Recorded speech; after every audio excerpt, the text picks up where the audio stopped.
মিজানুর রহমান আজহারি মাথা এনে দিতে পারলে 10 লক্ষ টাকা পুরস্কার দেওয়া হবে।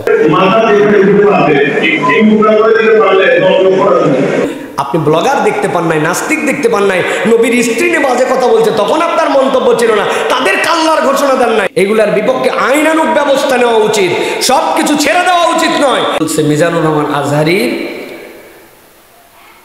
মাথা এনে দিতে পারলে 10 লক্ষ টাকা পুরস্কার দেওয়া হবে। বলছে আলেমদের মধ্যে এত হিংসা বিদ্বেষ কেন? ইসলামের নবী কি আপনাদের এক একজনের এক একটা? প্রিয় ভাইয়ের আক্ষেপ করে লিখেছে, ভাই বিগত 4-5 বছর আগে একটা কথা বলেছিলেন, সেই কথাটা হয়তো শব্দ চয়নে ভুল ছিল, কিন্তু আপনাকে বুঝতে হবে যে আপনি যদি রাসূলুল্লাহ সাল্লাল্লাহু আলাইহি সাল্লামকে কোনো অপমান করতে চান, তাহলে আপনার ইন্টেনশনটা অনেক জরুরি।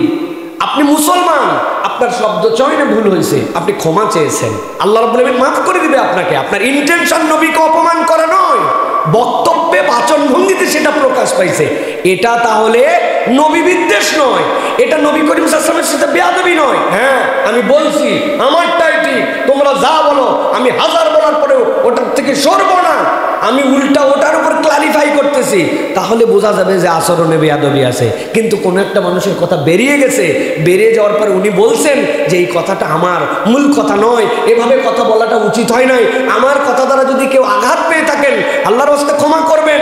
5 বছর আগের কথা, এখন আপনি কৌশলে অন্তর্বর্তী আপনার হিংসা, আপনি জনপ্রিয়তা সহ্য করতে পারেন না, আপনি মানুষ তার দ্বারা হেদায়েত পাচ্ছে এটা দেখতে পান না, আপনি তার গ্যাদারিংকে সহ্য হয় না, some some some dot dot dot dot dot আমি জানি না কোনগুলা, কিন্তু আপনি ওইটাকে পুঁজি বানাইছেন, বানাই কি বলতেছেন, এই লোক নবী বিদ্বেষী, এই লোক নবীকে অপমানকারী, এই লোক নবী সাল্লাল্লাহু আলাইহি ওয়াসাল্লামের ব্যাপারে বাজে বক্তব্যকারী, ইচ্ছা করে নবীকে অপমানকারী। তাহলে ইচ্ছা করে নবীকে অপমানকারী মানে শাতিমুর রাসূল, এখন শাতিমুর রাসূল বানায়া আপনি বলছেন তার কল্লা কাটে ফেলতে হবে।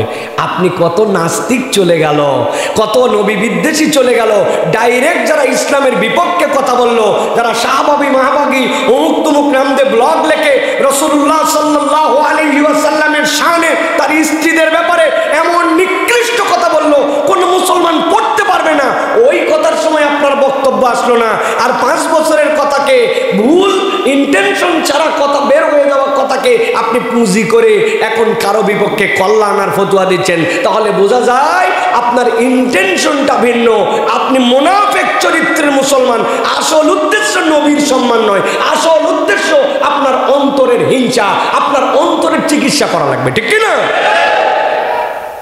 এত পরিমাণে মানুষ এই বিদ্বেষগুলি ছড়াতে পারে। হ্যাঁ আমাদের দায়ীদেরকে সতর্ক হতে হবে। আমি কারো পক্ষে দালালি করতেছি না, আপনি মনে করেন না যে আমি লোকের পক্ষে দালালি করে আমি কথা বলতেছি না, তিনি আমার বন্ধু মানুষ, তিনি আমাদের একসাথে চলাফেরা করি, তার মানে তার ভুল আমার চোখে ধরলেও আমি ধরি না, না ধরলেও ধরি না, ওই চরিত্রের মানুষ অন্তত আমি না, ওই চরিত্রের মানুষ আমি না, এবং আমাদের কারোই চরিত্রের মানুষ হওয়া উচিত না। আমাদের অন্ধ কোনো ভক্তি থাকবে না কারো প্রতি, যতটুকু ভালোবাসা আল্লাহর জন্য, ভুল যদি থাকে কারেকশন করা, আর যেই লোকের কারেকশনের মেন্টালিটি আছে সেই মানুষের থেকে উত্তম মানুষ কেউ হতে পারে। আমি তো তার সাথে ঘোরাফেরা করি, তার সাথে চলাফেরা করি, 1-2 বছর না, এইরকম না যে এই 2-4 বছরের মধ্যে ওনার সাথে বিরাট একটা আল্লাহ পপুলারিটি দিচ্ছে এই কারণে তার সাথে মহব্বত না, এর আগের থেকে তার সাথে আমাদের বন্ধুত্ব, তার চেয়ে ভদ্র। বিশ্বাস করেন আল্লাহ সাক্ষী রেখে বলতেছি, অনেক মানুষের সাথে তো পুরা দুনিয়ায় ঘুরলাম, অনেক তার থেকে ভদ্র আমাদের জেনারেশনে আমি কোনো মানুষ এখনো খুঁজে পাইনি।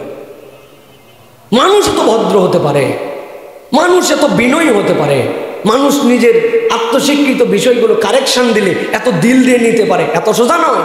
কোনো একটা মানুষ একটু কষ্ট দিলে আমার দিলের মধ্যে সারা জীবন থাকে, অথচ আমি দেখছি তাকে কত মানুষ কষ্ট দেওয়ার পর তার সামনে বসছে, ওনার মধ্যে কোনো একটা প্রকাশই ছিল না। আল্লাহু আকবার। আমারে কবে বলছে ইউনিভার্সিটি থাকা অবস্থায় 2 বন্ধু একসাথে থাকতাম, আমি বলছি দোস্ত এই চিরুনিটা ময়লা আছে একটু সাফ করো না কেন?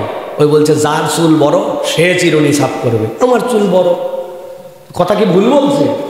আমার দিলে এত কষ্ট লাগছে, হাই হাই আমরা একসাথে চলি, আমার চুল বড়, ছোট দিয়ে তো চিরুনি পরিষ্কারের কথা আমি কখনো কল্পনা করি, অথচ আমার এই কথা বললো 19 বছর আগে এই কথা বলছে, আজকে জুমার দিন তাও মনে হয়েছে, বলে ফেললাম আপনাদের কাছে।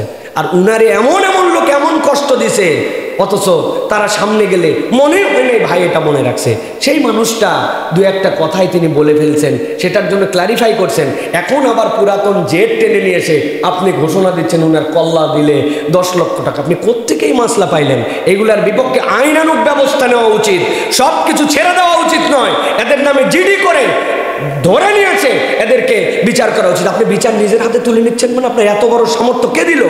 আপনি ব্লগার দেখতে পান নাই, নাস্তিক দেখতে পান নাই, নবীর স্ত্রী নিয়ে বাজে কথা বলছে তখন আপনার মন্তব্য ছিল না, তাদের আল্লাহর ঘোষণা দেন নাই। আর এই লোক মুসলমান, নিজে আল্লাহর রসুল প্রেমী, নিজের আল্লাহ রসুলের শানে মানে হাজার হাজার তার বক্তব্য আছে, একটা বক্তব্য তার ভুল হয়েছে সেটাকে তিনি ক্লারিফাই করছেন শব্দ চয়নে, তাও আপনি তার কাল্লা নিতে যাচ্ছেন। মানে কি?